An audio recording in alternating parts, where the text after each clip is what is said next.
Chris Cody thinks that one football penalty above all others is the most frustrating penalty. I don't know what his nominee is going to be for this, but what I would say has to be the most annoying penalty in football, even beyond the ridiculous roughing the passers that aren't roughing the passers, is when you know you've stopped a good offense on 3rd and long and all of a sudden a flag ends up on the field because somebody touched somebody's jersey and there's defensive holding and now it's a first down. Do you have what would you nominate for the most frustrating penalty in football? Without question, I would nominate delay of game.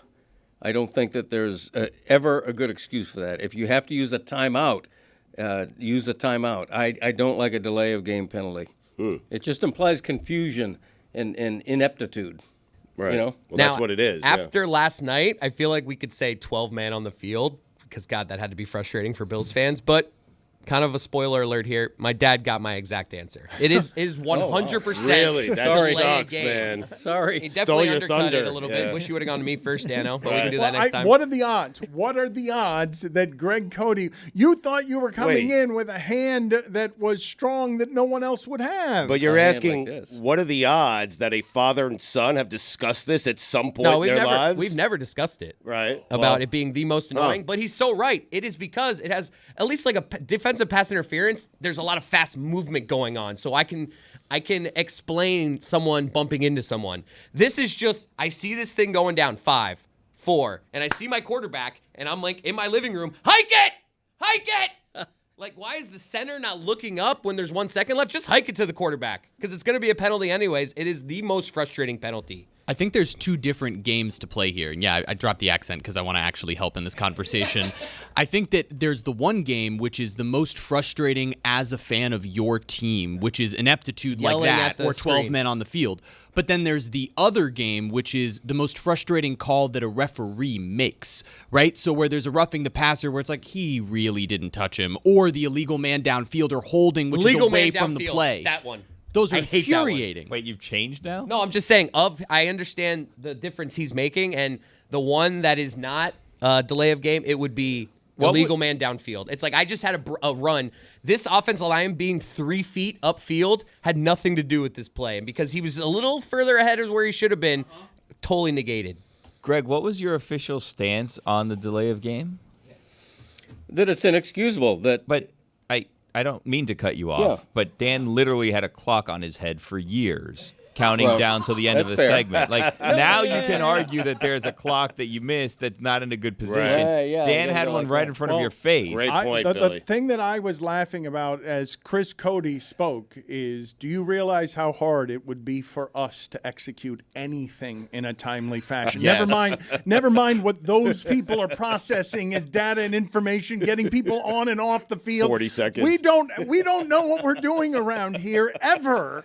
We don't keep to any schedules, and also we vastly underestimate, just because professional teams do it well, how difficult it is to get on and off the field in a timely manner. We would be offsides, false start, something on every single play. I am stunned all the time that people think it's a normal thing for the clock to be at 1 and all of that to get executed when it's supposed to be, in truly panicked situation where, who's that? Oh, it's Myles Garrett that's going to chase me on this play, and he knows the clock is ticking down too.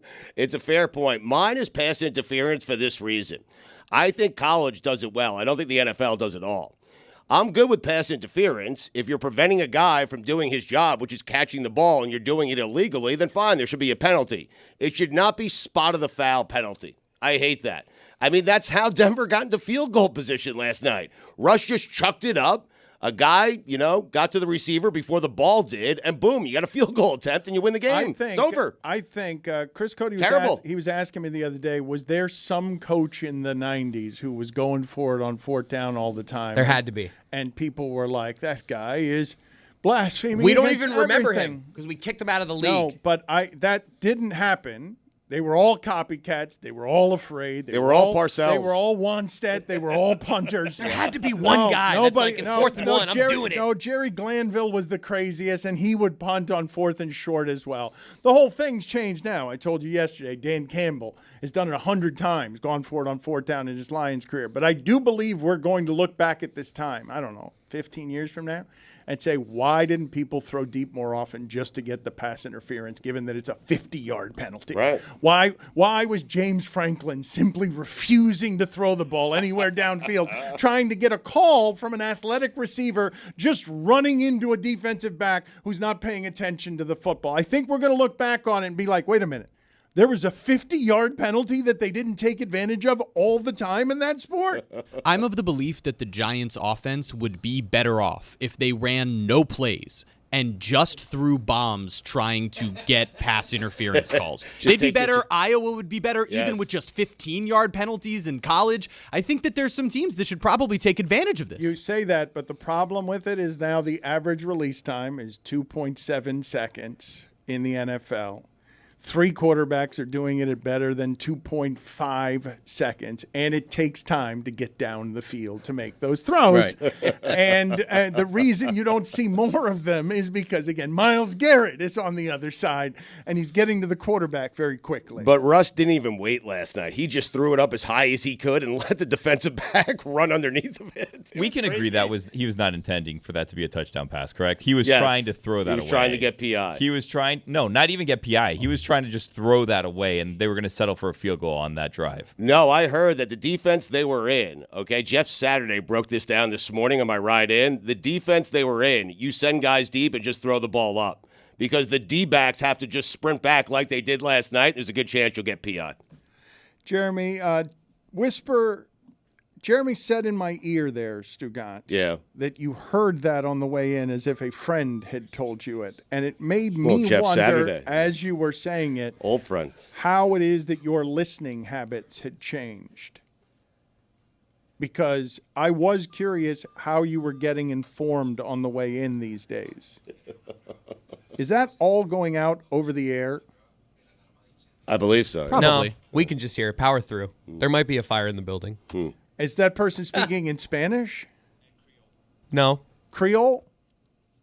I can barely hear what they're saying. I hear the beep and I hear talking, but I don't really make out what they're saying. I've never run a building before, so I don't know the proper way to do this. Waiter, go handle it for us. You got it, baby. Put out that fire. Baby. Put out the fire. That's his job today.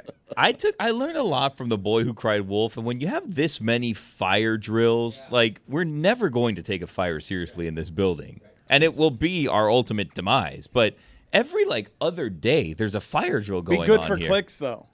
Us dying? Yes. Well, it doesn't matter. Pushing through. We're dead. Us doing show? Yes. No, of course it wouldn't matter. But what a way to go out. Yeah, that'd be good. And then, With course, clicks? Horribly depressing. Yes, agreed. Fire at the Elser did it for me? Super memorable. Yeah, More, arrange that. more memorable than it'll happen in real life. But however it is that this ends, it's not going to end as something that will be remembered more than the show physically catching fire. There we go. Thank you. I've got a fire extinguisher. They go too far with these also, by the way, because, it's a fire drill, right? I get it. We're pretending. But you don't actually have to shut off the elevators. There's not a real fire. I had to walk up 8 flights of stairs one time because... Is everything okay over there? Well, I'm just trying to figure out how to spray this. Don't do it, Dan. I actually think that's a crime. This is how we go viral. Right in my dad's face. Well, if you spray that into someone's face, I don't know how it is that UM gets away with doing it and having them run through, but that can do real damage to your lungs if you inhale that stuff. Damn right it can. What were we talking about? I feel like I had a thought on what we were talking about. No, it was Stugotz's ride in. Oh, I was enjoying the heat was off of me. KJM? What he thought he heard on the ride in is what we were talking about. But I was thinking about using this fire extinguisher to blow out a hot take when, like when Stugotz, when it gets too hot, just blowing out a bunch of fire extinguisher on him.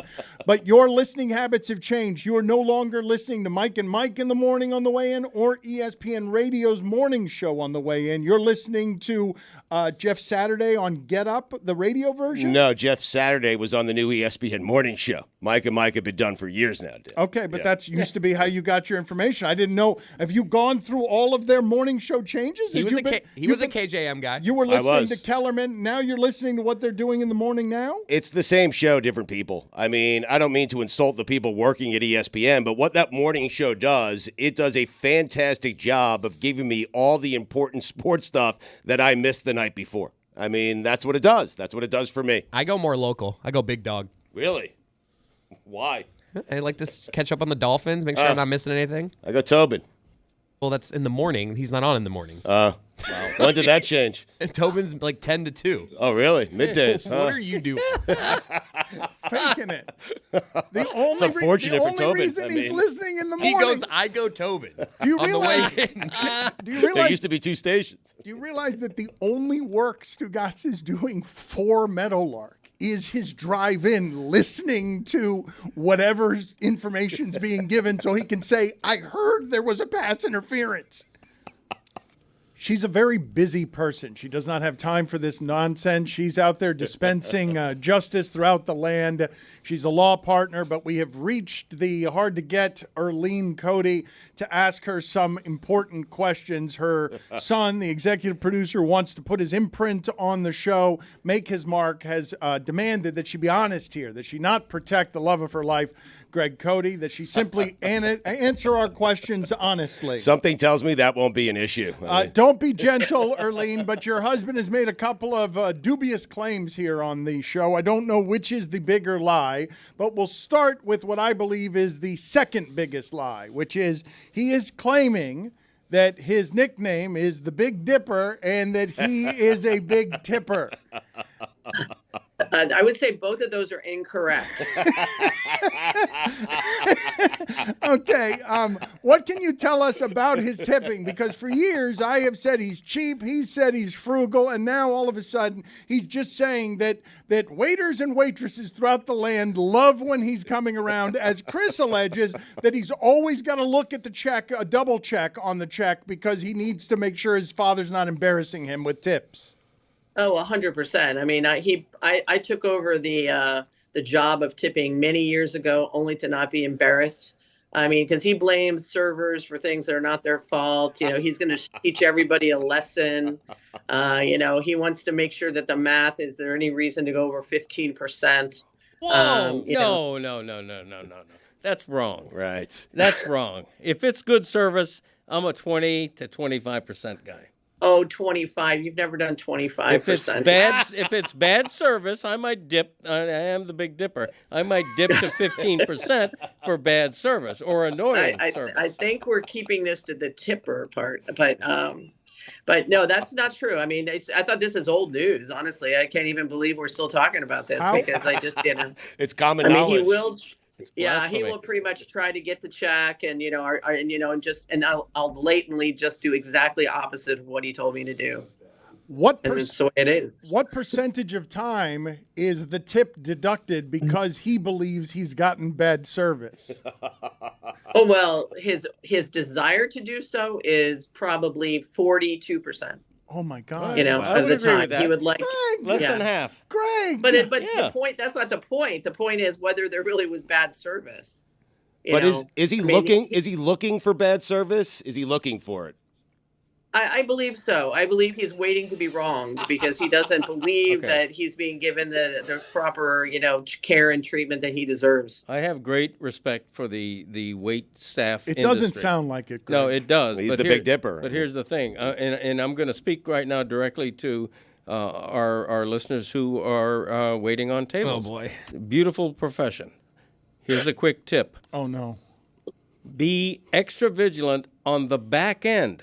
Okay, here's what a lot of wait staff That's does. said like a true. He Big harps Dipper. on this all the time. I harp on because it's the truth. He claims that waiters and waitresses, after you get your food, they kind of check out. And it's kind of like, I've done all the hard stuff. Now I'll just come back when I'm ready. Right. Like my dad, he starts to complain that after the meal's been Play to the delivered. final whistle. When I am looking for my check because I want to get the hell out of there, and nobody's around, where's my waiter? I haven't seen him for 20 Helping minutes. other tables. Okay, but I'm the guy about to pay him money. Give me my check, please. Check, please. You know. But that really has nothing to do with the service. Like, it could have been perfect for 98% of the time. It has everything to do with the service. You're serving me front to back, okay? Serving, giving me my check with punctuality is every bit as important as bringing my menu at the front end. Well, what's the line, Greg, between they're trying to rush you out as soon as you eat, they're trying to get you out of there and they give you the check right away, or they're giving you the right amount of time? Here's the thing. You know what I love? I love when the waitress comes over, volunteers the check. No hurry. I don't have to ask for it, but says no rush. hurry. That says no rush. I always feel a little rushed though at that point. I bet she says no rush. And that's when I'm gonna rifle off a couple of ones and add it to the tip because of that. Earleen, he is. You're saying he's looking to be wronged. He is vigilantly guarding the table, assuming the service is going to be bad and looking for it. Of course, but you forget that there's another aspect of his terrible tipping, and that is to the valet driver. Oh my God! Oh my God! No. Go ahead. His head is in his hands. He's feeling real shame right now. Is it always a single dollar or sometimes a couple of quarters? I have had to beg him to get to $2. Okay. If you say $5 to my dad in that spot, he'll be like, "What? No, like What? $5." They already paid. We already paid for parking. We shouldn't have to pay $5 more. All right. Let me mention something here. Okay, the valet. I have great respect for the valet. Let's use a hypothetical. The valet is spending how much time going to get my car? Oh, Dad, and don't bringing play it? this game. No, I'm asking you. Let him finish. Let's say 5 minutes at the most. Okay, 5 minutes at the most. If I give the guy a $2 tip, how much am I giving him? What's his hourly rate based on my $2 tip for 5 minutes work? Right. Okay. If I had a job where I was paid $2 every 5 minutes, that's not bad. I'm not going to be complaining about that or call my boss cheap. That kind of thing. All right, you put it like I that. believe it's $24 an hour. That's not bad. I'm just saying, it's not. You're acting like that is some huge thing you're doing for them. I put it on the poll, please, Juju, at Le Batard Show. Do you ever go over $1 on tipping the valet? Billy, what are you reading back there? Well, I have a number of things that I'm reading. In my planner, I have a planner. I found the other day there's a chart for gratuities. So I can tell you, according to my planner, what the appropriate amount is. And in Greg's defense, I guess, it says parking valet $2 to $5 when the car is retrieved. So the low end. No, she says she's got to beg him to give $2. And routinely, I do give $2. And if you say I'm a $5, like that's me. Like if I have a $5 bill, they're always getting the 5, and my dad acts like, whoa. If I'm giving the valet $5, he better have detailed my car and polished the wheels for that money. Do you guys ask? If there's a mow lawns one, for 50 cents. if he only has one, I'll say I only have a 5, and he'll just give him the 1. Just give him the 1.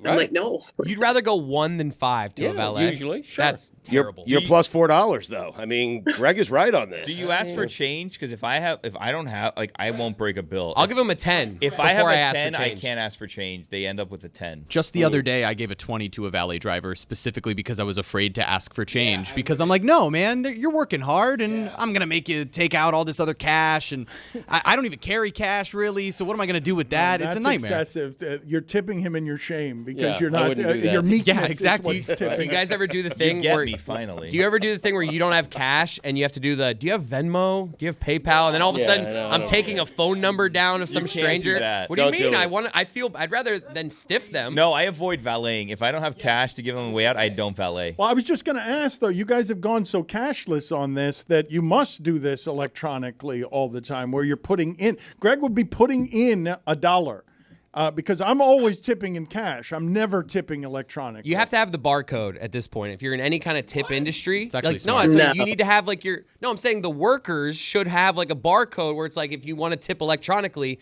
it's super simple. And you know what? I'm probably going to give you a bigger tip because I think it's so great that you've had this barcode and made my life easier. We are running out of segment here, and I've got another question for Earleen that I think is the bigger lie than he's a big tipper. But what is in the book you're reading from The Pride of a Lion, a bestseller in 3 or 4 totally obscure categories? Well, Dan, I have my copy here of The Pride of a Lion, Quasi's story, and I was curious, and I started looking at the back where it says about the author, and I saw Ron McGill's about the author was here. It was a page and a half.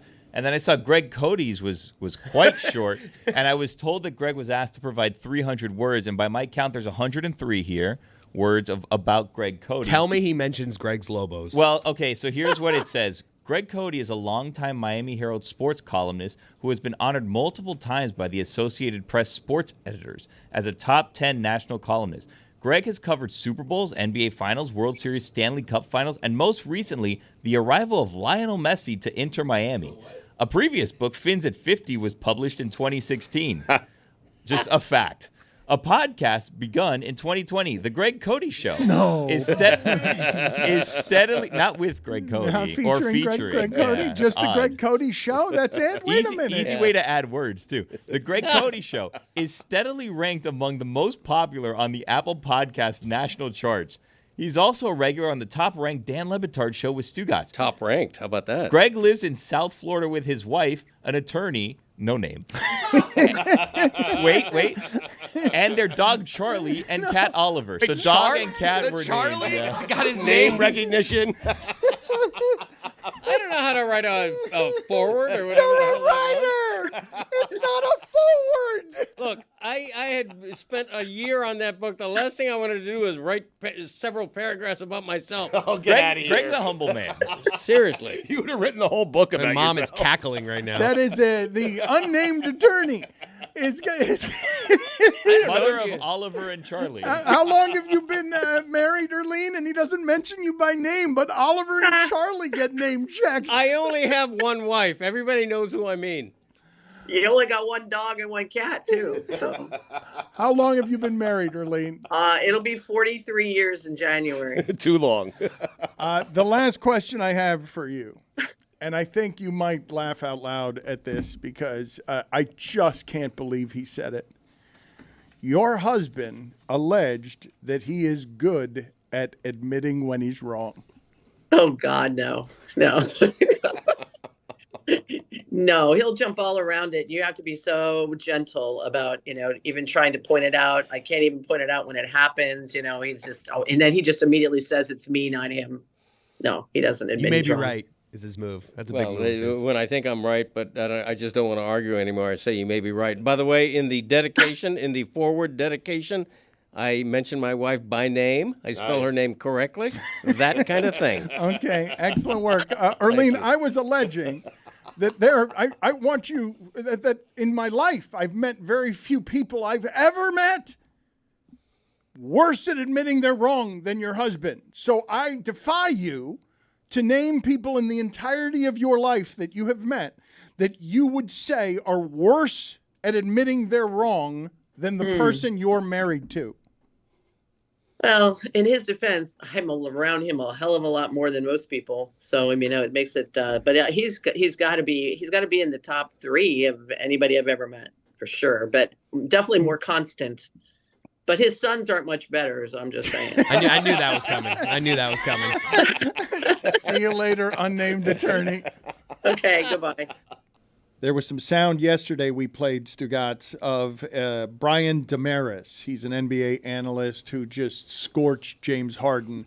And the sound was worth replaying, but now there's been a news element added to it. And before we get to back in my day, and before we get to a generally sensitive Greg Cody right now, because he is a little bit bothered. I don't know if it's with us, if it's with his wife, if it's with his son. But right now we've got Greg Cody is in the red.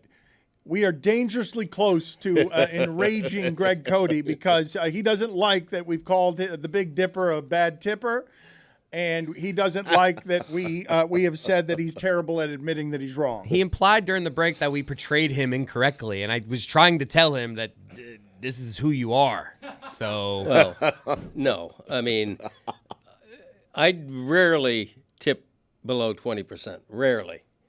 Okay. And the one misconception that does hurt me is when I come off as being rude to the waitstaff. and you're going to sit there and look me in the eye Yeah. and say when you get below average service that you don't let them know. that you're I upset? will let them know in a nice way. A nice way, really. Yeah, right. Right. I'm going to videotape it Now, next time. and When here's smoke is coming out of your ears. What is the nice way that you do this? Okay, That- this is- how are you interpreting something as nice that isn't meant to be nice that your son thinks is bad to staff? okay. Everyone at your table beside you always feels uncomfortable. Okay, what I will say is to let's say it's a nice young lady who's been working on serving my table, but not very well. I will say something to the effect: service is a little slow today. Are you understaffed? That way, I'm not blaming her. Right. I'm blaming her manager, perhaps. Had he play? I love how Yes. calm and nice you have yourself saying that. When in these moments, you have steam coming out of your ears, your chin like protrudes out, and he Okay. gets this like, the jaws out. He's just like, little late, huh? Like very sarcastic. You get no. like condescending. It's the worst version of I you. never go a little late. Huh? I might go. I've been looking for you for a while. We're ready to. Could I get the check? He's We've never been- gonna admit, Dan. We've been Like, we looking can- for you. like, Right, This is what we're we've having. covered this. He's not going to admit he's wrong, but he was looking for some sort of apology or elaboration on air that made it clear to others that he's not rude to staff. Right. When Chris is Correct. saying but you are. Is No. what well, I'm not, Dad. You're not rude from the jump. If you get service, if something takes a long time, if something comes out wrong, you turn into someone that can be a little mean. I'm not saying you're mean like from the jump. You're very nice and friendly. But if you feel wronged, you have this. You see red. You get emotional, and you Right. make people uncomfortable with how you Okay. interact with the Isn't service. that normal, though? Yeah, No, I think no. so. What do you It's- mean? I do the exact opposite. I always, even if I'm frustrated, I'm always just going to be like, thank you, no problem. Like, I'm always just going to eat it and swallow it and be respectful. It isn't just in a restaurant. In any walk of life, if I'm being wronged, if I'm being treated rudely, or I'm not getting decent service for something I'm paying to get decent service for, I will probably let you know that I would appreciate better service. We from have you. very different approaches. Thank you for admitting that. To boundaries is what's happening here. We have just very different approaches. Greg Cody, I know he was framing that, cushioning it in a softness that does not exist as he passive-aggressively asked a waitstaff member A little busy if tonight? they were Are you- overstaffed. Not Short-staffed. short-staffed because the service was so bad. But also, we can come a couple of steps from where it is that Jeremy resides, giving $20 to the valet because he's afraid to ask for change, and Chris Cody, who gets insulted by his waiter, who brings in extra mac and cheese because the fat guy has asked for a larger mac and remember that. cheese portion. I think a big part of this that like is being overlooked, and I don't mean to be insulting by saying this, is you guys have never had those jobs, so you don't know what goes into it. Like, I don't feel bad over tipping because I worked in retail for like 7 years, so I know none of them want to be there doing that. And if I have the ability to give them a little extra and it avoids an awkward situation for me, like, I'll do that. I come from a massive amount of privilege, so I never had a job in high school like that or in college. But, you know, my dad worked valet at one point. He was like, hey, give good tips. I think it is. I worked in a restaurant, so I'm always going to overtip. My dad never has, so you have this. You've said this before, too. And I'm going to review, like, not that hard. That's what, in the moment, no. when Oh, he's boy. angry, Oh, when he's no. seeing red, he'll hit you with, he doesn't say it to them, he'll say it to, like, the table. no. Like, it's not that hard to bring me my Diet Coke. Don't worry, Greggy baby. That would never happen at JT's on the river. I know that. That's why you're my favorite waiter. Your restaurant now has a name.